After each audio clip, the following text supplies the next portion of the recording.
Hello दोस्तों, welcome to software engineering channel. क्या हाल चाल है आप लोगों का।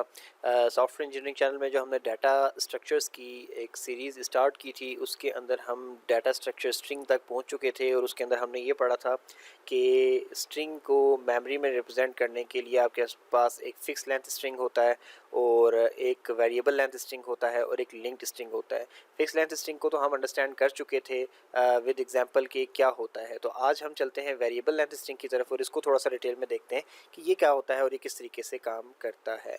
तो एक्चुअली ये जो वेरिएबल लेंथ स्ट्रिंग होता है, this is a dynamic kind of string and you don't need to declare the size of string. अब इसके अंदर ये डायनामिक होता है और इसके अंदर जो है ना, आपको ये बताने की ज़रूरत नहीं होती कि आपका जो स्ट्रिंग है वो कितना लंबा होने वाला है, तो आप उसके लिए कितनी जगह रिजर्व कर दें। लेट्स से अगर मुझे ये नहीं पता कि एक स्ट्रिंग कितना बड़ा होने वाला है, तो मैं उसके लिए जगह कैसे छोड़ सकता हूँ। लेट्स से मेरा नाम है, ये तो मुझे पता है कि ये 6 कैरेक्टर्स लेता है, तो मैं इसके लिए अपने 6 कैरेक्टर छोड़ सकता हूँ।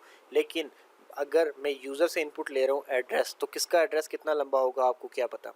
आप लेट्स से 200 कैरेक्टर्स की जगह छोड़ देते हैं एड्रेस सेव करने के लिए। हो सकता है उसका एड्रेस ही इतना लंबा हो कि वो शॉर्ट से शॉर्ट भी करे तो 300 कैरेक्टर ले रहा हो, तो उसका एड्रेस कैसे पूरा आएगा। हो सकता है कि आप 200 कैरेक्टर छोड़ दें और उसका एड्रेस 100 कैरेक्टर्स में आ जाए, तो बाकी तो सो जाया गए ना। तो ऐसी सिचुएशंस को डील करने के लिए आपके पास जो है वेरिएबल लेंथ स्ट्रिंग होते हैं। अब ये जो स्ट्रिंग होते हैं, इनके अंदर एबिलिटी होती है कि ये अपना जो साइज़ है वो प्रोग्राम की एग्जीक्यूशन के दौरान जो इनपुट मिल रही होती है उसकी बेस पे चेंज कर सकते हैं। ठीक है, यानी कि आप ये समझ लें कि रन टाइम पे प्रोग्राम एग्जीक्यूशन के अंदर जो है ये आपका जो है साइज़ बड़ा करते चले जाते हैं उस हिसाब से जितना डाटा इसके अंदर आता चला जाता है। ये समझ लें कि अगर मैं इसकी एक सिंपल एग्जांपल दूं तो ये रबड़ के पाउच की तरह है। आप इसमें जितना डाटा डालते चले जाएंगे ये उस हिसाब से उतने स्ट्रेच होते चले जाएंगे और डाटा इसके अंदर आता चला जाएगा। और इसकी लिमिट क्या है, इसकी लिमिट वो है जो कि आपके कंप्यूटर की मेमोरी की लिमिट है। जहाँ तक लिमिट है मेमोरी की, वहाँ तक ये एक्सपेंड कर जाएंगे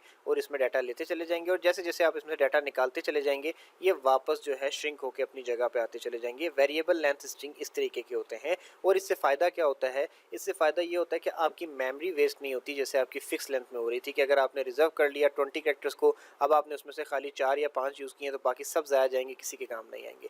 ये क्योंकि फ्लेक्सिबल है, डायनामिक है, जैसे जैसे इसमें डाटा जाता है ये स्ट्रेच होकर बड़ा हो जाता है, जैसे जैसे इसमें आप डाटा निकालते हो ये आहिस्ता आहिस्ता श्रिंक होकर अपनी छोटी सी जगह पे आ जाता है और बाकी जगह फ्री कर देता है। तो इस वजह से इसमें मेमोरी वेस्टेज नहीं होती।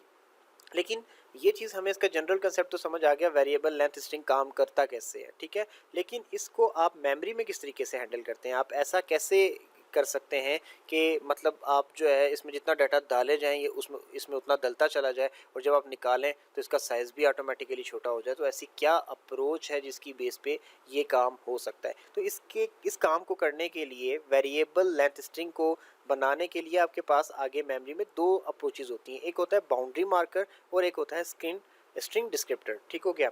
अब हम सबसे पहले देखते हैं कि बाउंड्री मार्कर कैसे काम करते हैं। तो अगर आप बाउंड्री मार्कर पे जाएं तो बाउंड्री मार्कर क्या होता है ये देखिए। अगर आप बाउंड्री मार्कर की डेफिनेशन में देखेंगे तो एक सिंबल आपको अप एरो की नज़र आ रही होगी। इसको हम सिंपली क्या कहते हैं कि ये बाउंड्री मार्कर है। आपके पास खुली जगह होती है स्ट्रिंग लिखने की। आप क्या करते हैं कि जहाँ पर आपका स्ट्रिंग एक कंप्लीट होता है उसके वहाँ पे कंप्लीट होते ही नेक्स्ट जगह पर आप बाउंड्री मार्कर डाल देते हो। सेम लाइक जैसे आप नल के लिए \0 डाला करते थे, आप वहाँ पे बाउंड्री मार्कर डाल देते हो और उसके बाद उसी से आगे दूसरा स्ट्रिंग शुरू कर देते हो और जहाँ जहाँ पे वो ख़त्म होता है वहाँ पे आप बाउंड्री मार्कर लगा देते हो। अब इससे होता क्या है कि बाउंड्री मार्कर देख के ये पता चल जाता है कि यहाँ पर ये स्ट्रिंग ख़त्म हो गया है, तो अब जो हम नेक्स्ट स्ट्रिंग है वो इससे आगे शुरू कर सकते हैं। तो एक ही ओपन जगह होती है, ग्लोबल जगह होती है और हर लाइन से आपके पास बहुत सारे चैम्बर्स खाली होते हैं और आप उसमें डाटा डालते चले जा रहे होते हो। आप उसके लिए कोई भी रिजर्व नहीं करते चैम्बर्स के, इतने चैम्बर्स इसके हैं, इतने चैम्बर्स इसके हैं।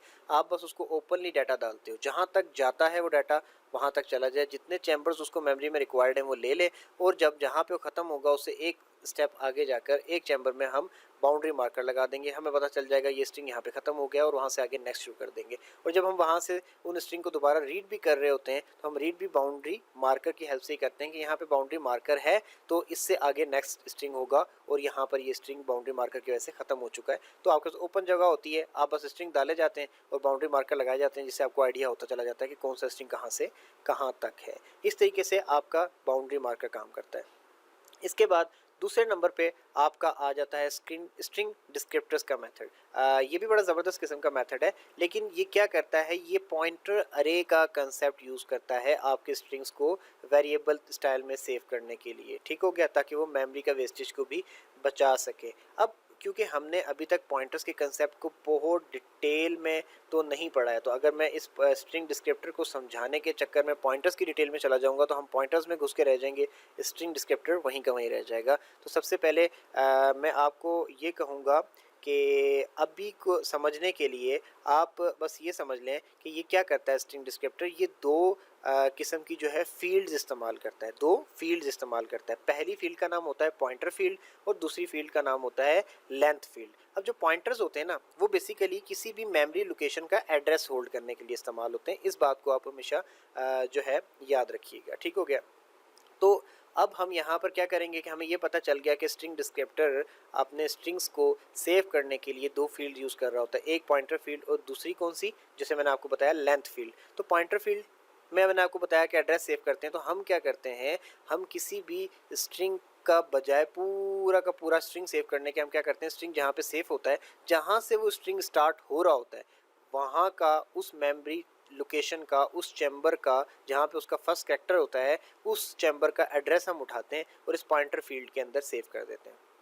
दूसरी हमारे पास होती है लेंथ फील्ड। तो जितने कैरेक्टर्स के ऊपर वो स्ट्रिंग बेस कर रहा होता है, उतनी लेंथ का नंबर हम लेंथ फील्ड में सेव कर देते हैं। तो हमारे पास दो चीज़ें होती हैं इसके अंदर।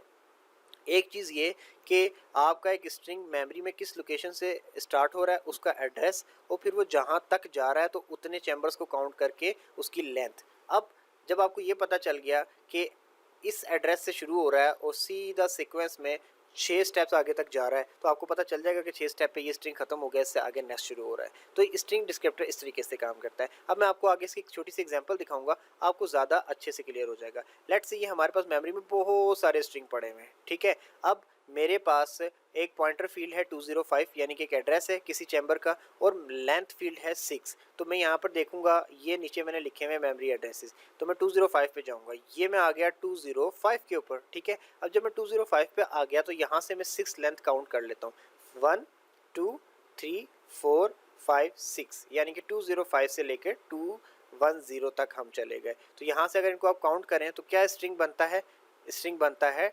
DELETE, डिलीट, ठीक है। तो देखें इस तरीके से। अब ये इससे पीछे भी कोई अगर आप काउंट करें, आपके पास अगर पॉइंटर फील्ड होगी लेट से 200, तो आप अगर 1 2 3 4 5, तो आप पॉइंटर फील्ड में 200 रख लें और लेंथ फील्ड में 5 रख लें, तो आपका जो स्ट्रिंग बन जाएगा वो क्या बन जाएगा, HEAVY, हैवी। इस तरीके से डिस्क्रिप्टर क्या करता है कि बजाय इसके कि पूरे पूरे स्ट्रिंग के लिए जगह रिजर्व करे और उसके बाद अगर वो जगह इस्तेमाल ना हो सके तो बाकी वेस्ट कर दे, वो क्या करता है, वो कहता है आप मेमोरी में जो स्ट्रिंग डालना चाहते हो आप वो डाल दो, ठीक है, वो आप डाल दो, और डालने के बाद मुझे सिर्फ दो बातें बता देना, वो शुरू कौन से एड्रेस से हो रहा है और उसकी लेंथ कितनी है। उसकी बेस पे जब भी मुझे वो चाहिए होगा मैं दोबारा वहाँ से निकाल लूँगा और आगे वाली जगह फ्री हो जाएगी और नेक्स्ट जो स्ट्रिंग होगा मैं वहाँ से स्टार्ट कर दूँगा।